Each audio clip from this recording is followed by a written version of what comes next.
안녕하세요. 시장이 마치 뭐랄까 거대한 줄다리기를 하는 것 같아요. 아, 줄다리기요? 네.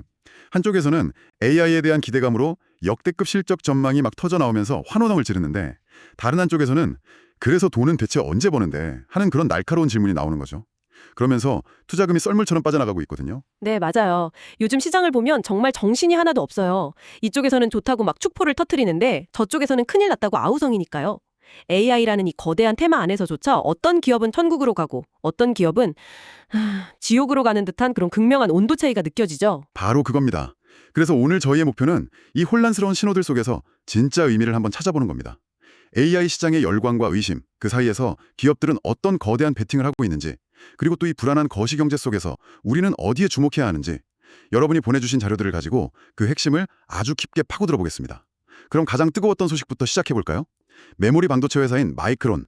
여기가 월가 예상을 거의 뭐 2배나 뛰어넘는 실적 전망을 내놨어요. 네, 그랬죠. 그러자마자 주가가 하루 만에 14%나 폭등했죠. 이건 단순히 AI가 잘 될 거야 이런 막연한 기대가 아니잖아요. 그렇죠. AI 때문에 우리가 돈을 이렇게나 벌고 있다. 이걸 숫자로 딱 보여준 첫 번째 신호탄 같았어요. 맞습니다. 마이크론 실적 하나가 이거 AI 거품 아니야 하던 시장의 불안감을 그냥 확 잠재워준 거죠.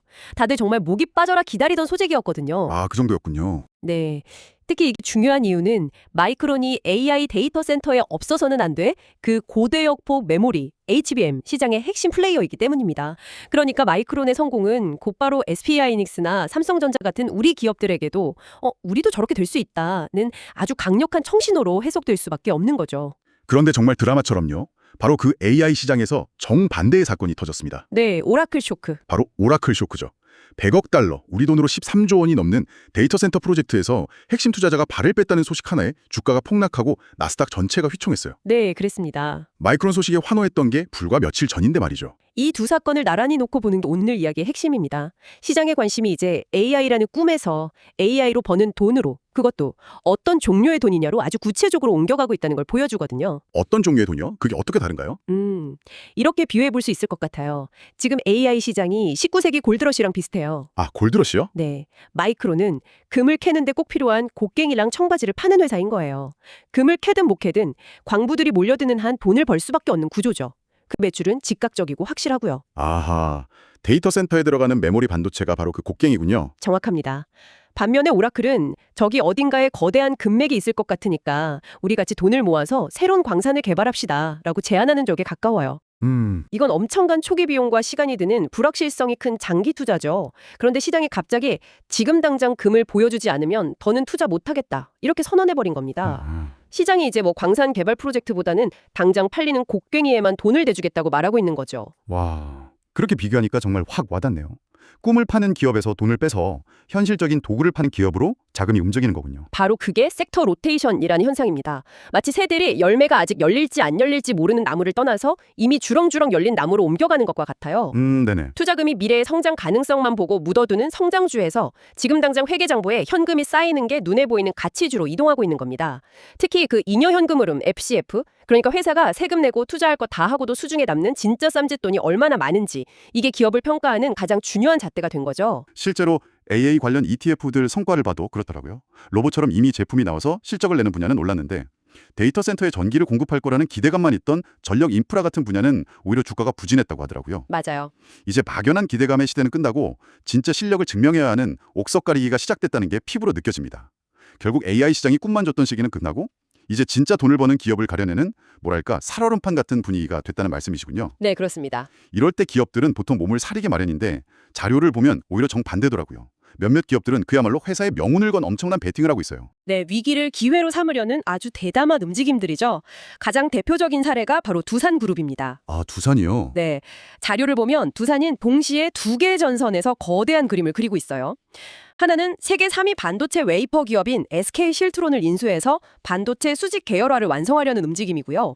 다른 하나는 자회사인 두산 에너빌리티를 통해서 창원에 8천억 원을 들여 소형 모듈 원전, 즉 SMR 전용 공장을 짓는 겁니다. SMR이 데이터 센터 전력난의 대안이라는 그림은 이해가 갑니다. 그런데 SK실트론 인수까지 더한 건 좀 과감해 보여요. 반도체 웨이퍼 시장은 이미 경쟁이 치열한데 두산이 여기서 승산이 있다고 보는 걸까요? 너무 많은 전선에 뛰어드는 건 아닌지 모르겠습니다. 아주 좋은 지적입니다. 바로 그게 리스크이자 기회인 거죠.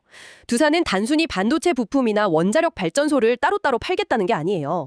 이걸 하나로 묶어서 AI 인프라 패키지를 팔겠다는 겁니다. AI 인프라 패키지요? 네. 예를 들어서 어떤 글로벌 빅테크 기업이 데이터 센터를 짓는다고 해보죠. 두산은 이렇게 제안하는 거예요.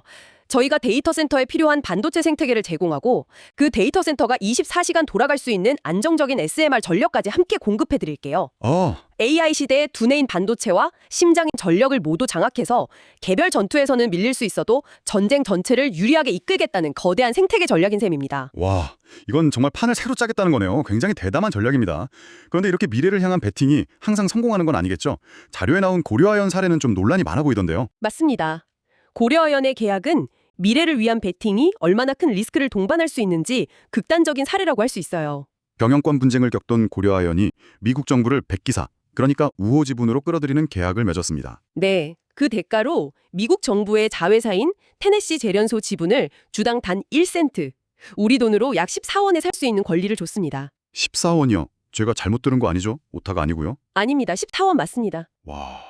물론 특정 조건을 만족해야 행사할 수 있는 권리지만 미국 정부가 원하기만 하면 최대 34.5%의 지분을 거의 공짜로 가져갈 수 있게 길을 열어준 셈이죠. 경영권 안정이라는 명분은 있지만 그 대가가 너무 크다는 비판이 쏟아지는 이유입니다. 그렇겠네요. 사실상 국부 유출이고 기존 주주들의 가치를 심각하게 훼손했다는 지적까지 나오고 있죠. 두산처럼 이렇게 거대한 그림을 그리는 곳도 있고 고려아연처럼 논란의 소지가 있는 계약을 맺는 곳도 있고 참 다르네요. 다른 기업들도 각자의 방식으로 승부수를 던지고 있네요. 그렇습니다. 특히 방산 기업인 LIG 넥스원의 움직임이 아주 흥미로운데요.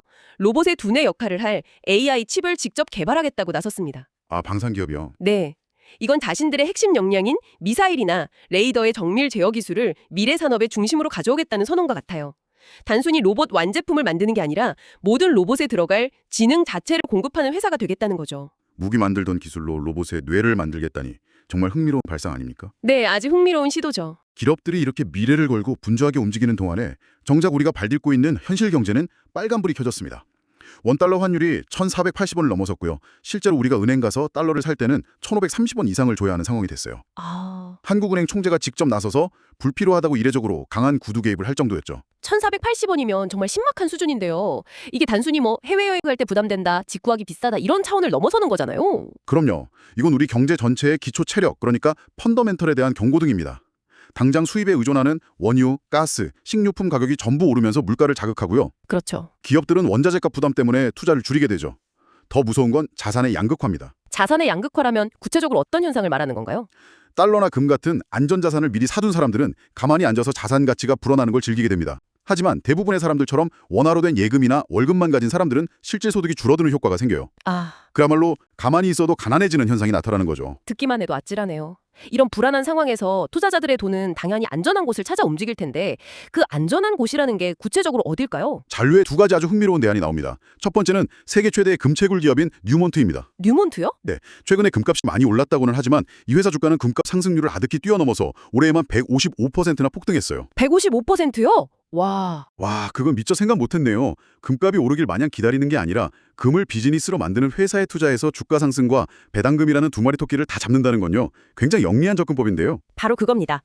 금괴를 사서 금고에 넣어두면 이자가 붙지 않잖아요. 그렇죠. 하지만 뉴몬트 주식은 금값 상승에 따른 이익을 실적으로 증명하고 그걸 주주들에게 배당으로 돌려주니까요.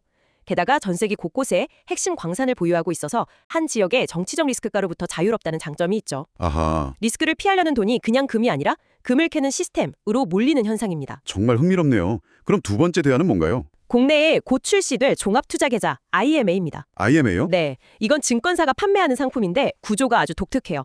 고객이 돈을 맡기면 증권사가 알아서 운용해주고 원금 지급을 조건으로 연 3, 4%대 수익을 약속하는 상품입니다. 원금이 보장되면서 연 3, 4% 수익이요? 이건 거의 은행 예금이랑 비슷한데요? 그렇죠. 그래서 은행 예금의 가장 강력한 대안으로 떠오르고 있습니다. 요즘 같은 불확실한 시기에 주식 투자는 무섭고 은행 예금 금리는 만족스럽지 않은 그런 보수적인 투자자들이나 여유 자금을 잠시 굴리려는 법인들의 뭉칫돈이 은행에서 증권사로 대거 이동하는 머니무브의 기폭제가 될 수 있다는 전망이 나옵니다. 그렇군요. 불확실성 속에서 한쪽에서는 뉴몬트 같은 실물 자산의 성장성에 다른 한쪽에서는 IMA 같은 상품의 안정성에 돈이 몰리는 시장의 불안 심리가 어디로 향하는지 명확히 보여주는 현상들이죠. 자, 오늘 정말 많은 이야기를 나눴네요. 한번 정리해 보겠습니다. AI 시장은 이제 막연한 꿈이 아니라 그래서 얼마 벌었는가를 증명해야 하는 냉정한 현실의 단계로 접어들었습니다. 네. 마이크론처럼 확실한 곡괭이를 파는 기업은 살아남고 오라클처럼 거대한 금광을 약속하는 기업은 의심받기 시작했죠. 네, 그런 변화의 소용돌이 속에서 두산 같은 기업은 오히려 반도체와 SMR이라는 거대한 인프라 패키지에 미래를 베팅하고 있고요. 동시에 우리를 들어선 경제 환경은 환율 급등이라는 역풍을 맞으면서 투자자들은 뉴몬트 같은 실물 자산 기업이나 IMA 같은 초안전 상품으로 피난처를 찾아 떠나고 있습니다. 오늘 살펴본 자료들은 결국 장기적 비전과 단기적 현실 사이의 팽팽한 긴장감을 그대로 보여줍니다. 두산은 2030년 이후를 보고 수천억을 SMR에 쏟아붓고 있는데 시장은 당장 다음 분기 현금 흐름이 불투명하다는 이유만으로 오라클의 주가를 끌어내렸습니다. 정리하자면 10년 뒤의 미래를 보고 묵묵히 발전소를 짓는 기업과 당장 통장에 현금을 쌓고 있는 기업 사이에서 시장이 갈등하고 있다는 거네요. 바로 그 지점입니다. 그래서 오늘 여러분께 마지막으로 던지고 싶은 질문이 바로 이것입니다. 이처럼 불확실성이 지배하는 시대에 진정한 가치는 어디에 있다고 보십니까? 당장은 막대한 비용이 들더라도 10년 뒤에 세상을 움직일 핵심 인프라를 구축하는 기업일까요? 아니면 온갖 풍파에도 흔들리지 않고 지금 당장 확실한 현금을 증명해내는 기업일까요? 정답은 없겠죠. 하지만 이 질문에 대한 여러분 각자의 답이 앞으로의 기회를 포착하고 위험을 헤쳐나가는 가장 중요한 나침반이 될 것 같습니다.